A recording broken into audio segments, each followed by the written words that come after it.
Lady Colin Campbell, can we please talk about Meghan's deranged social media activity over the past few days? I mean, so firstly, we have this cocktail hour with her and her BFF, which apparently was actually recorded. Let's be real. Meghan Markle's latest antics have crossed from cringy into outright bizarre. Over the past week, social media lit up with mockery, criticism, and confusion after Meghan dropped a so-called casual Instagram post and a highly edited lifestyle promo that had everyone, from former fans to royal commentators, raising eyebrows and clutching pearls. And who better to help break it all down than Lady Colin Campbell, who, true to form, didn't hold back. Let's unpack the madness in a down-to-earth, brutally honest way, because at this point, sugarcoating just isn't an option.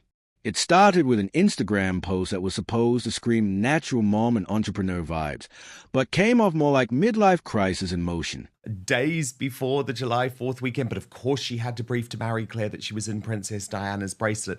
But she's almost starting to look psychopathic now. She's not really covering up her personality. I mean, did you see the sucky with the berries, Lady C? I mean, it's all quite revolting. How on earth does she think that this is playing well for her? Well, I think she thinks that any attention is better than no attention at all.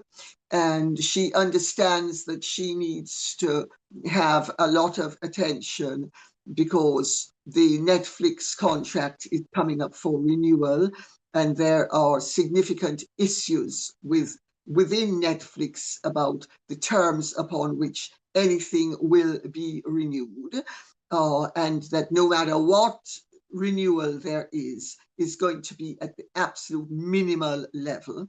I think this is desperation time for her. And yeah, so she was sucking the berry. She shows she has talents where her tongue's concerned. What can I tell you? She's revealing yet again where her true talents lie. Not only is she twerking, she's now sucking berries. And it is all desperate, but she is desperate, and you can see the desperation in her face.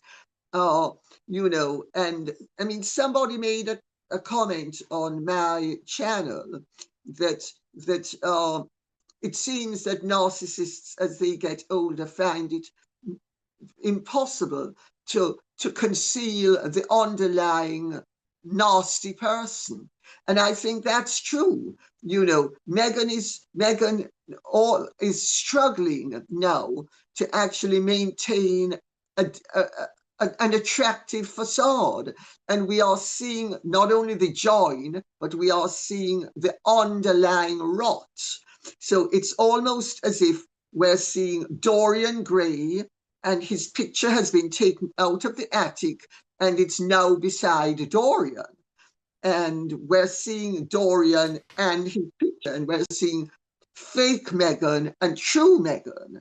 And I think I would have sympathy for her because I think she's really deranged, if she wasn't so malicious and spiteful and nasty. But, having sympathy for Meghan would be a Jewess having sympathy for the National Socialists in 1941. I mean, you don't have sympathy for people who are patently destructive. You maybe after they have been,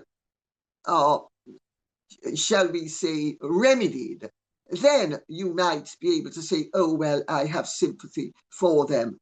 But while the struggle's on, you dare not have sympathy for them, because they will take advantage of it the way they take advantage of everything else. That's the question that hangs in the air. The Sussexes were once pop culture darlings. They had sympathy, buzz, and a chance to reinvent the modern monarchy in a meaningful way. Oh, without any doubt.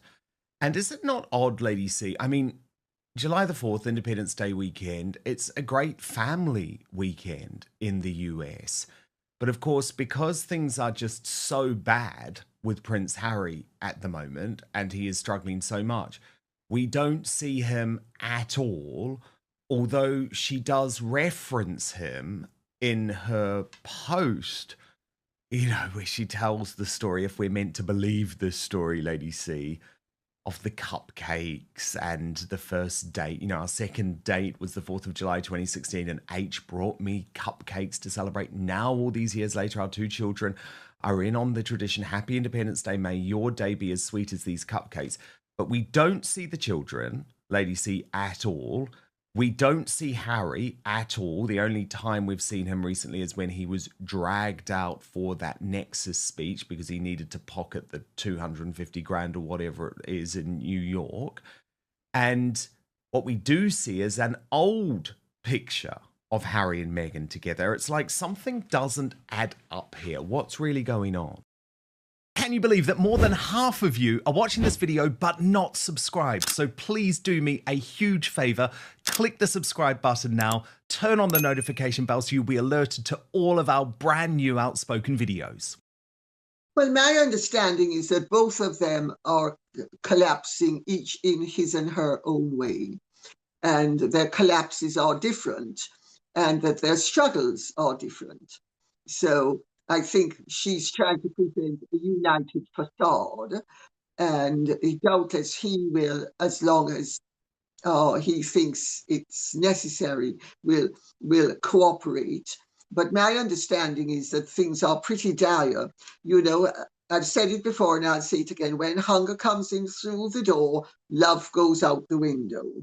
And they are collapsing financially, and they have collapsed reputationally.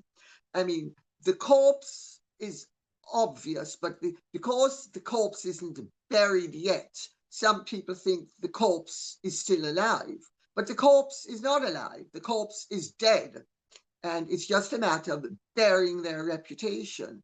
And the mere fact that this is coming in from all angles and in all departments as well. And as with all of these things, they have a snowballing effect. You had Vanity Fair, Hollywood Reporter, Page 6. You have the Daily Beast. Never used to ever say anything that was untoward. So you have all of this going on now. Meghan and Harry, well, certainly Meghan will know that the party's over. It's just a matter of clearing up the mess. And the band might still be playing, but are they going to be able to have money to ask the band to extend its remit? I doubt it. So let's see. But I think she is desperate, and she looks increasingly not only desperate but deranged. She really does.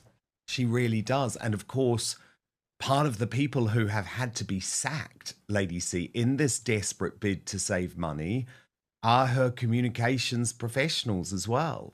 So arguably, it's only going to get worse. Well, I mean, she's gone through PR people the way a dose of salt goes through children.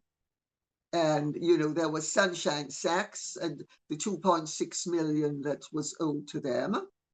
And then, of course, they had to part ways with Sunshine Sacks. And then there have been others and others and others and others. But Meghan is also now back on Instagram. She is in direct communication with her world and her admirers. And she has no judgment.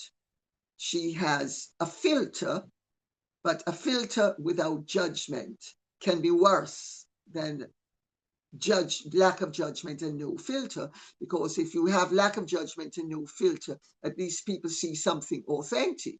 Meghan with her filter and everything's perfect and I'm perfect and am I not beautiful?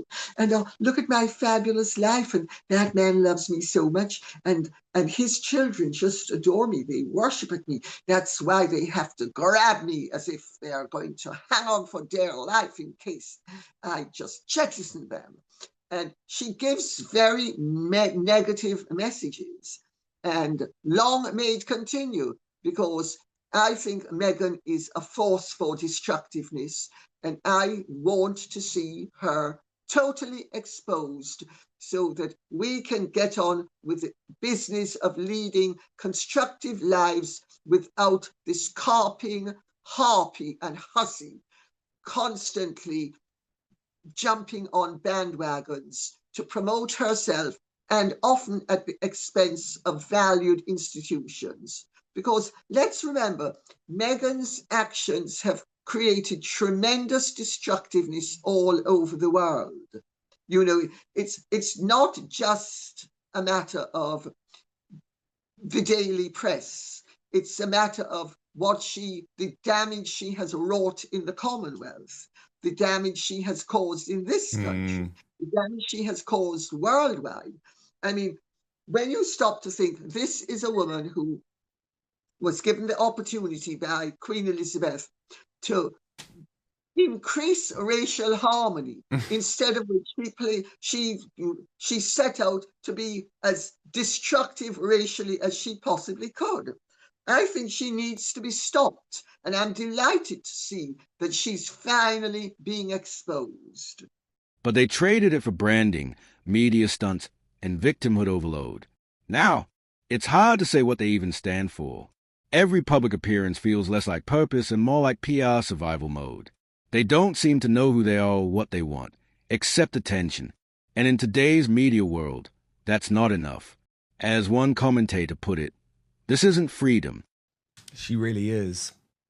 Lady C, I also want to ask you about Prince Harry's relationship with Camilla, the Queen, because this interview with Anderson Cooper, it's really interesting. It's gone viral again this week after Camilla's appearance at Wimbledon. Here's just a reminder about what he had to say of the King's wife. And like Collin Campbell, I think the reason that this has gone viral again this week is because the Queen appeared at Wimbledon and received rapturous applause when she entered the arena. As she deserved. As she deserved. Yeah, and she's a good one. Well, indeed. You know, sorry, Lady C, you go on. No, you go on. No, you go on. Well, I was just going to say, and all of a sudden, it's like the British public are like, hang on a moment. Okay, it was terrible that you came for the King, and it was terrible that you came for William, and it was even worse that you came for Catherine. But there's almost a sense now, hang on, this criticism of Camilla, which was so vile, was lost in the mix. And actually, she's become increasingly popular, as that reception at Wimbledon this week proved. I mean, it was rapturous applause. It was the sort of applause, Lady C, you'll remember when Catherine walked in to the centre court last year. Well, you know, Camilla deserves it. Camilla has been a good and loyal wife, and Camilla was a good and loyal girlfriend. And I knew Diana. I'm the person who revealed all the secrets that Andrew Morton got credit for, because my book, Dan in Private, was published months before his panegyric. And he was then given credit by Andrew Neil and the Sunday Times for what I had revealed. And then the mainstream media just ran with that. And I knew Camilla's brother. I'd known Camilla's brother since 1973. We were great friends. He was a really great guy. And I've met Camilla and the sister, Annabelle, blah, blah, blah. But I've never been really friendly with them. I was friendly with Mark. But Camilla is much misunderstood and much traduced. And I have made this point all along. Now, Diana traduced Camilla, but Harry, in that interview, came up with a series of information that really he should know better. First of all, there were not 3 people in the marriage. I'm not going to say how many there were because I'm not going to introduce Diana, but take it from me. There was Charles, Camilla, Diana, and a host of other men. So if Diana had wanted to use the number 3, let's put it this way, she should have been adding at least another letter, if not in front, behind, and maybe 2 letters in front as well as behind. And Harry has to know this because everybody knows it. So that's the first lie. The second lie is that Camilla wanted to marry Charles and become Queen Consort. That, again, Harry knows is a lie. Camilla was perfectly content to remain Charles's inamorata. Charles is the one who wanted to marry Camilla. So where does Harry come up with this rubbish from? He's trying to destroy Camilla. Yes, he is. And he's trying to do it not only because he thinks it will make him money, but because he is going to be able to blackmail his father into buying his silence so that he can then live in California with that strumpet, as the Queen called her, the late Queen. And it's not happening. The games that Harry and Meghan play are so vicious and so nasty. I cannot exaggerate enough how nasty they are. And it astonishes me that people cannot, I was going to say it astonishes me that people cannot see through it. But more and more people are finally starting to see through it. And thank God, because Camilla does not deserve any of what she has received from Harry.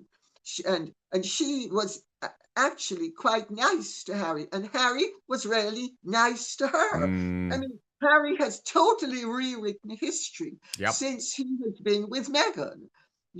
She has really flipped him. This is Brand Freefall.